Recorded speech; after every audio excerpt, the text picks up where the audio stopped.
नमस्कार दोस्तों, आप सुन रहे हैं ऑडियो पॉडकास्ट, जहां हम आपके लिए लाते हैं पंचतंत्र की प्रेरणादायक और शिक्षाप्रद कहानियां। आज की कहानी है गौरैया और हाथी। ये कहानी बताती है कि छोटा और कमजोर समझे जाने वाला भी अगर एकता और बुद्धि से काम ले तो बड़े से बड़े शक्तिशाली को भी हरा सकता है। तो आइए सुनते हैं ये रोचक पंचतंत्र कथा। किसी पेड़ पर एक गौरैया अपने पति के साथ रहती थी। वो अपने घोंसले में अंडों से चूजों के निकलने का बेसब्री से इंतजार कर रही थी।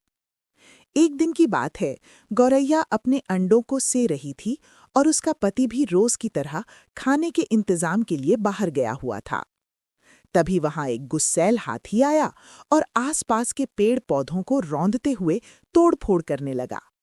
उसी तोड़फोड़ के दौरान वो गौरैया के पेड़ तक भी पहुंचा और उसने पेड़ को गिराने के लिए उसे जोर जोर से हिलाया। पेड़ तो काफी मजबूत था, इसलिए हाथी पेड़ को तो नहीं तोड़ पाया और वहां से चला गया। लेकिन उसके हिलाने से गौरैया का घोंसला टूटकर नीचे आ गिरा और उसके सारे अंडे फूट गए। गौरैया बहुत दुखी हुई और जोर जोर से रोने लगी। तभी उसका पति भी वापस आ गया। वो भी बेचारा बहुत दुखी हुआ और उन्होंने हाथी से बदला लेने और उसे सबक सिखाने का फैसला किया।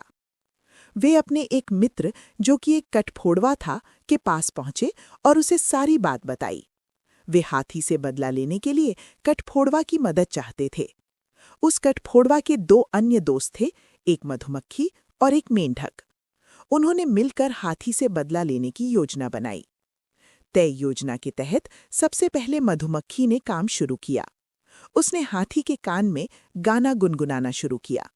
हाथी को उस संगीत में मजा आने लगा और जब हाथी संगीत में डूबा हुआ था तो कठफोड़वा ने अगले चरण पर काम करना शुरू कर दिया। उसने हाथी की दोनों आंखें फोड़ दीं।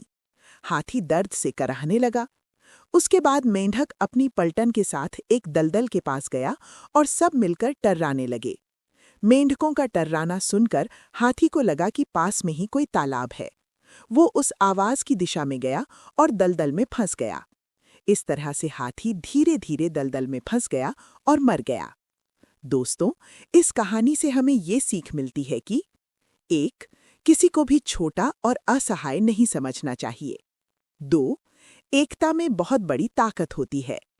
3. बुद्धि और सहयोग से हर अन्याय का मुकाबला किया जा सकता है। शिक्षा, मॉरल: सही रणनीति और मिलजुल कर काम करने से कमजोर भी शक्तिशाली बन जाते हैं। अगर आपको ये कहानी पसंद आई हो तो लाइक करें, शेयर करें और ऑडियो पॉडकास्ट चैनल को सब्सक्राइब जरूर करें।